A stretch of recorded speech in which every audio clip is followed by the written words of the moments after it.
Okay, so we're in the home stretch. This is the last chapter of Volume 3. And then after this, we'll be in Volume 24.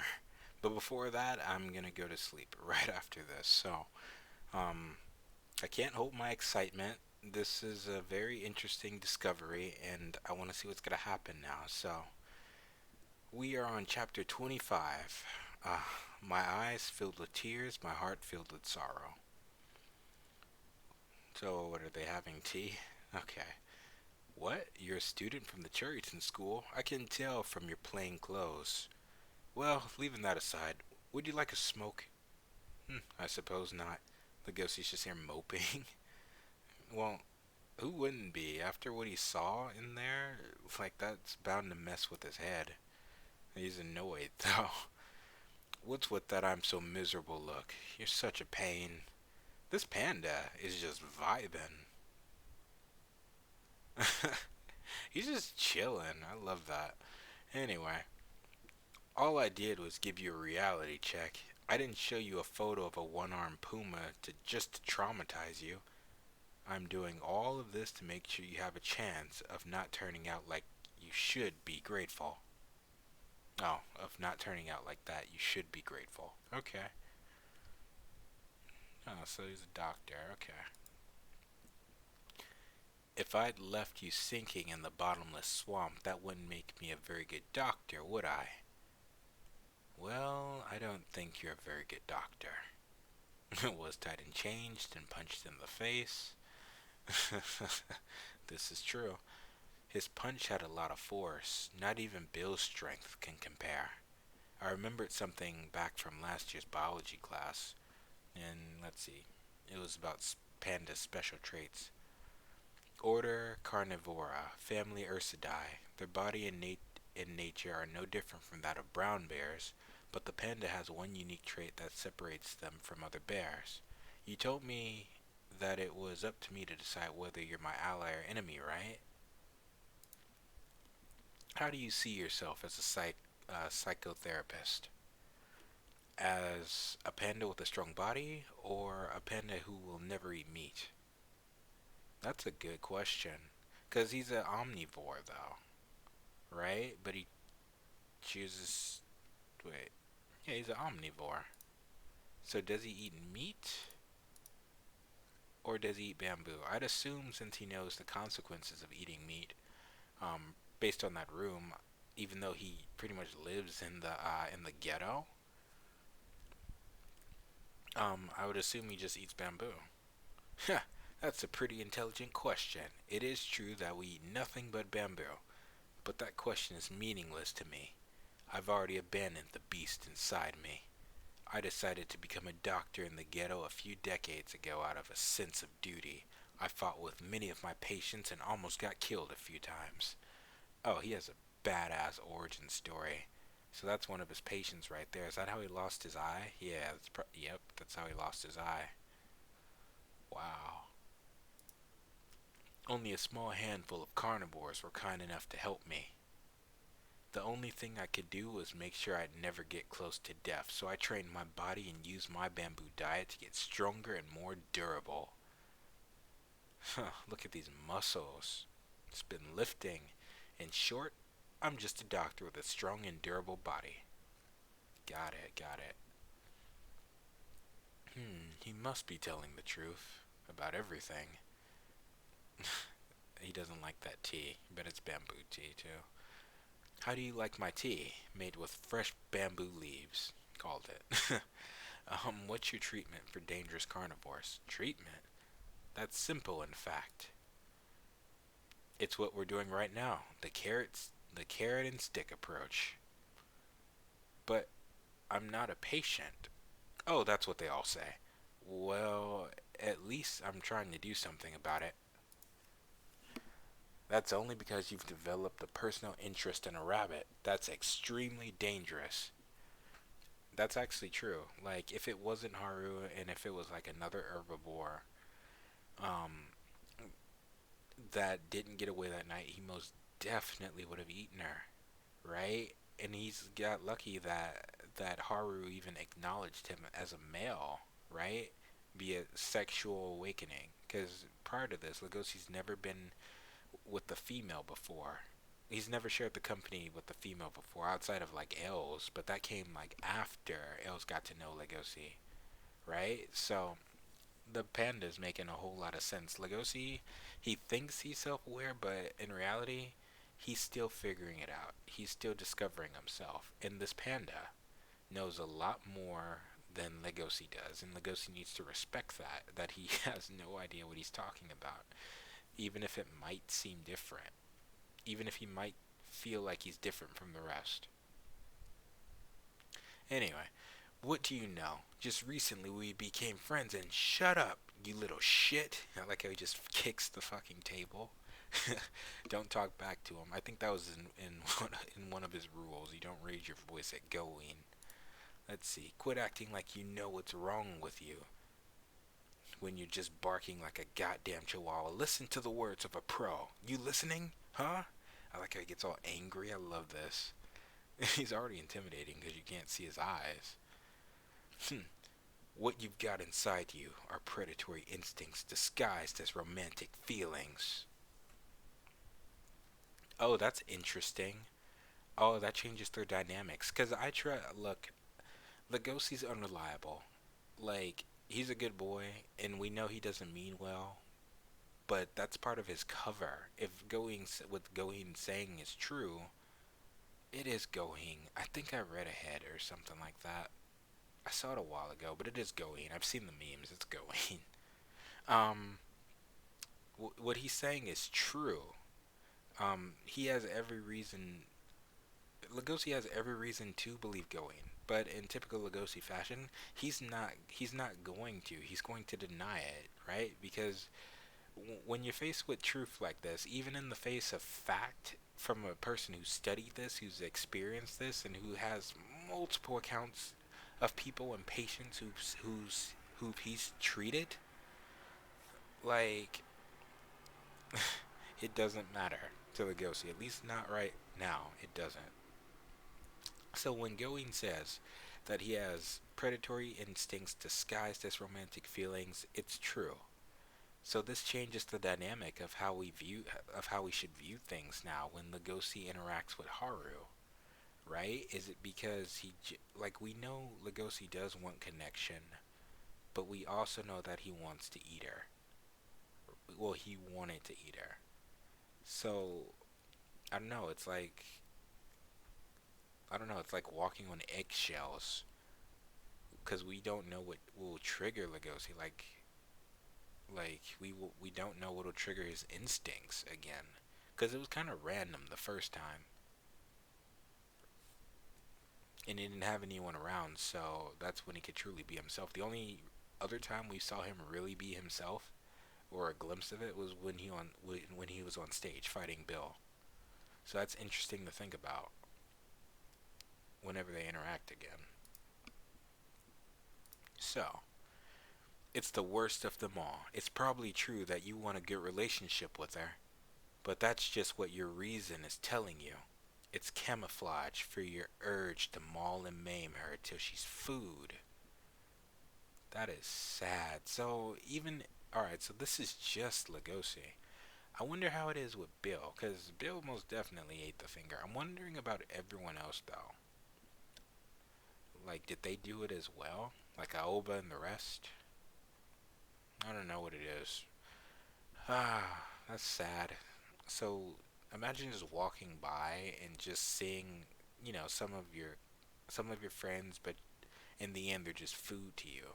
That's actually a terrible existence to be living, especially in this universe. And from a herbivore's perspective, I can see why carnivores are discriminated against, because you don't hear about herbivore violence, but you hear about herbivore violence. That's what the media covered, at least. So you still have time. You have to sever your ties with her before it's too late. He's sad about that. Damn it. I can't deal with kids these days. Man, oh man. They say love makes you crazy, but for kids, it's just insane. I don't really know myself. I'm 17, but I've never experienced romantic feelings before, so I can't say for sure. Never? Mm-hmm. So he's like, oh, you're still a virgin. That's great. Hey, this wolf is way too reserved. Was pretty wild when I was 17. Oh, so going fucks then. That's what he's saying. Okay. Well, I'm thankful for your services. Can I go back to school now? Not thankful. I'm sure whatever you're worried about won't happen because my feelings for her aren't romantic. That's what I believe. That's what you believe. Let's see. It's a small animal porn mag. Use it to check yourself. What? What's it called? Why does he have that? It's called Wild Kick. DVD 4 hours. Oh wow, it comes with the DVD. Small body and long ears. That'll satisfy any bunny's lust. Wet, wet rabbit. What am I reading? Okay. He has the same look on his face that I do. He's like, what? Hey, I'm serious. This is really one of my medical treatments. If you get stimulated by this magazine, then you have just a unique attraction to small animals. But if you don't get stimulated and stay fixated on a single rabbit, then you're in danger. Check yourself. You don't need to return it. What kind of doctor is he? This is stupid. I'm throwing this magazine away as soon as I find a trash can. I'm sick and tired of all this bullshit. That's actually a really good way to tell, though, if he does get stimulated. So,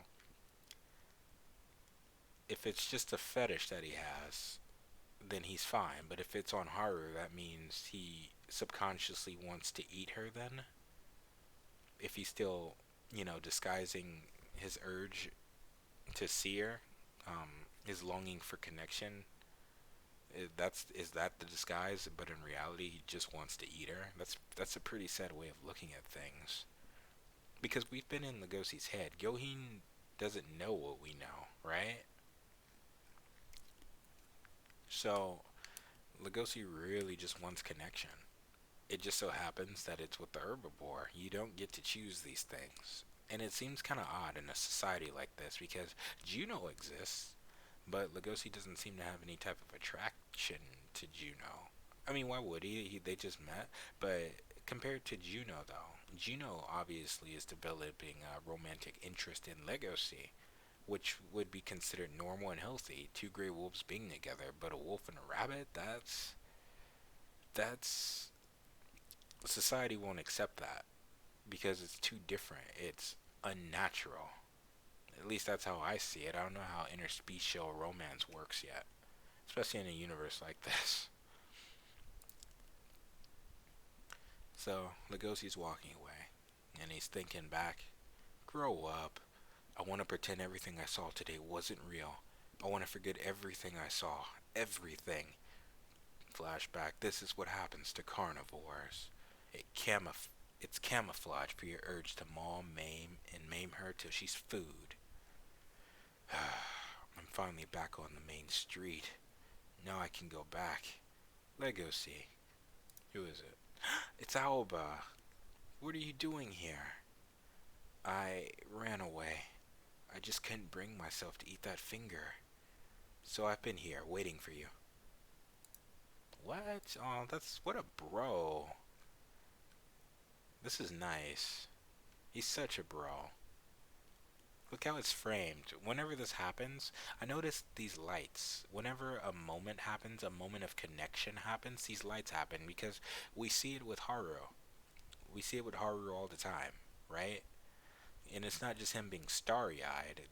I believe this has like a lot of significance. So I couldn't stop thinking about the head of the club, Louis, my herbivore friends. It made me feel sick to my stomach. Oh, Alba, you were also so you were also desperate. Even now, your beak, made to eat flesh, is sharp and pristine. Aw, he didn't betray himself. That's so nice. props to Alba. He walked away from that. Bill's kind of an asshole, but at the same time, you can't really blame Bill because Bill's just acclimating to what society expects, as a carnivore. Like even though it's really easy to hate Bill from how he is, he's not really the bad guy. It's society that kind of shaped his behavior to be this way. Bill's just accepting it, and he's proud to accept it and be a carnivore. That's his pride right there.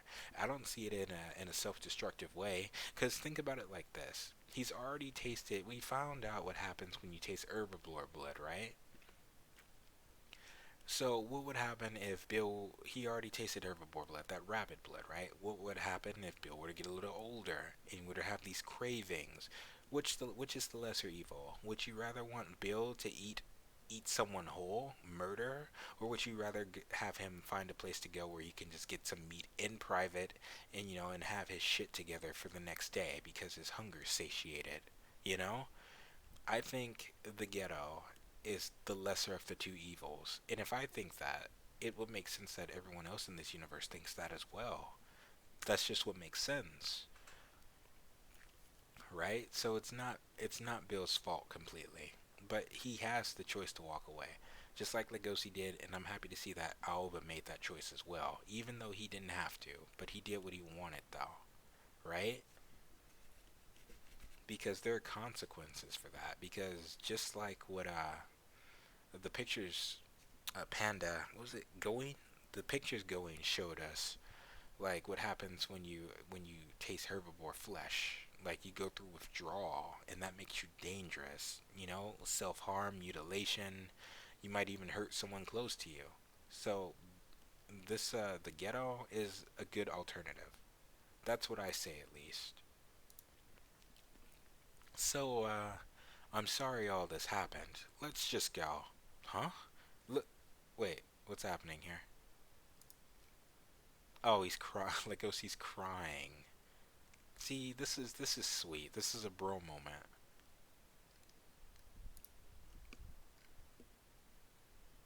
Legosi, are you crying? Oh, I don't got any napkins. Hey, are you okay?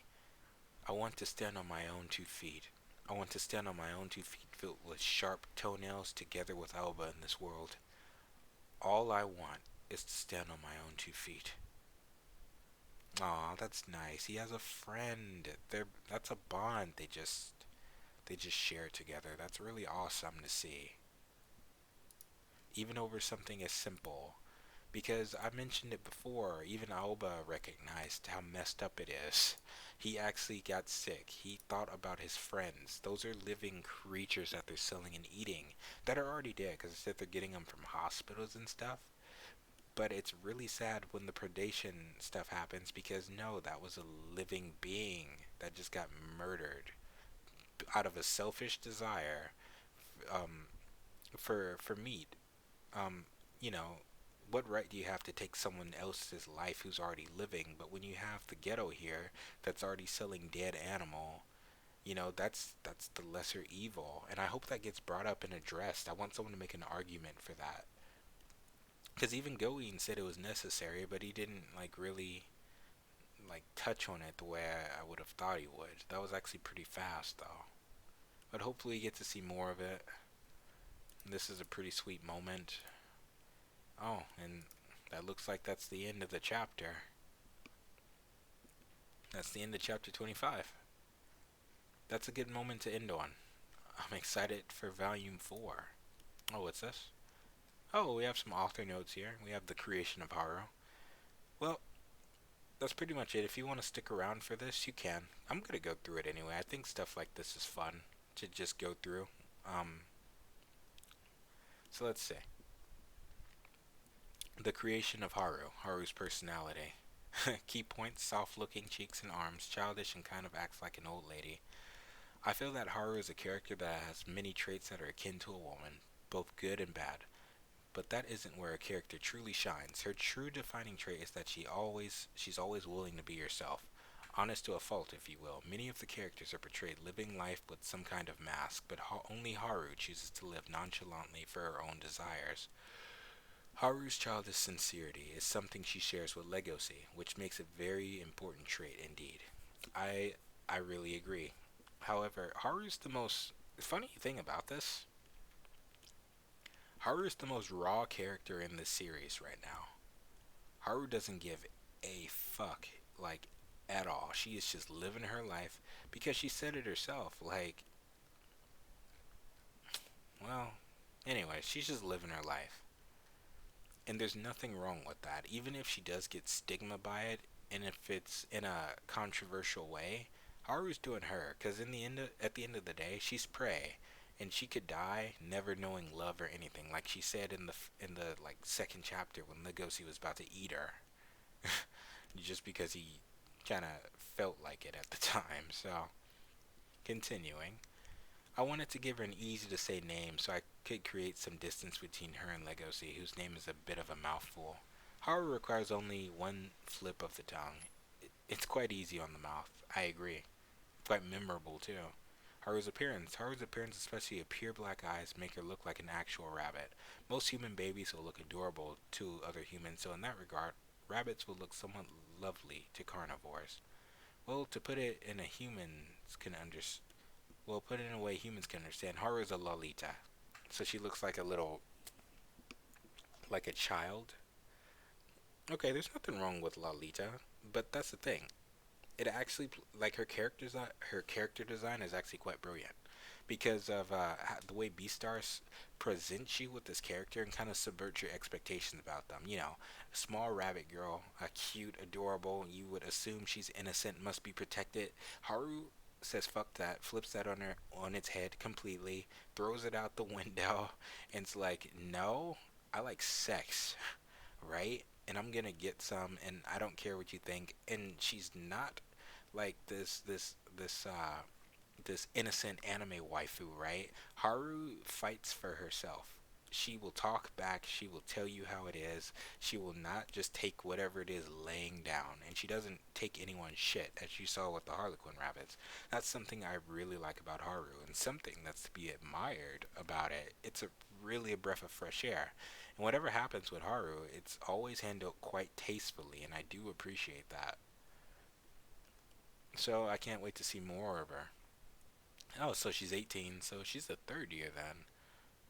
Family, okay, species, she's a Netherland dwarf rabbit. October 9th, her birthday. Sign Libra, blood type O. Okay. Likes morning soap operas. Okay. Then we have a little something outside the school. This is the first time I've portrayed the outside world in the manga. The school Legoshi goes to is Cherryton School. It's on top of a hill, so the city center is quite far away. The city center also acts as a port city, so it's surrounded by water. Oh, that's sweet. That's what we saw outside when Legoshi was looking out the window. So, by the way, I've modeled the city center after Giza, Shibuya, in New York. And here I am calling it San Francisco. The hills reminded me of that, but I can totally see Shibuya with this clock tower right here, and New York as well, because I know there's Times Square.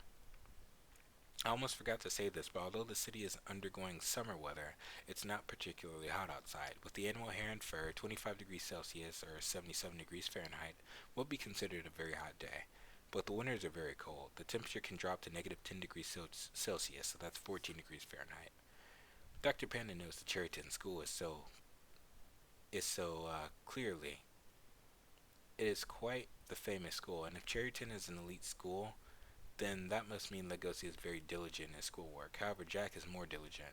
He's actually the smartest student in his year. The Cherryton School emblem, it looks like a triangle, but it's actually a footstep. However, the reptiles who don't have paws don't seem to like the emblem. Got it. Okay. That's interesting. Oh yeah, so that's why I kept calling him Panda before. But I remembered his name was Going. I don't think Paru Itagaki came up with a name for him quite yet, because I don't remember it being mentioned in the manga. I know it, but that's probably why he's referred to as Dr. Panda for now, because she was probably still trying to decide on a name and eventually settled on Going. I forgot it before, but then I remembered. But it's Going. But that's the end of the chapter. I had a lot of fun doing this. I hope you enjoyed. I'll give you the obligatory comment, rate it, like, dislike, subscribe, do whatever you want. I'm excited to move to chapter 4. It's gonna be great. I love Beastars, and I will see you then.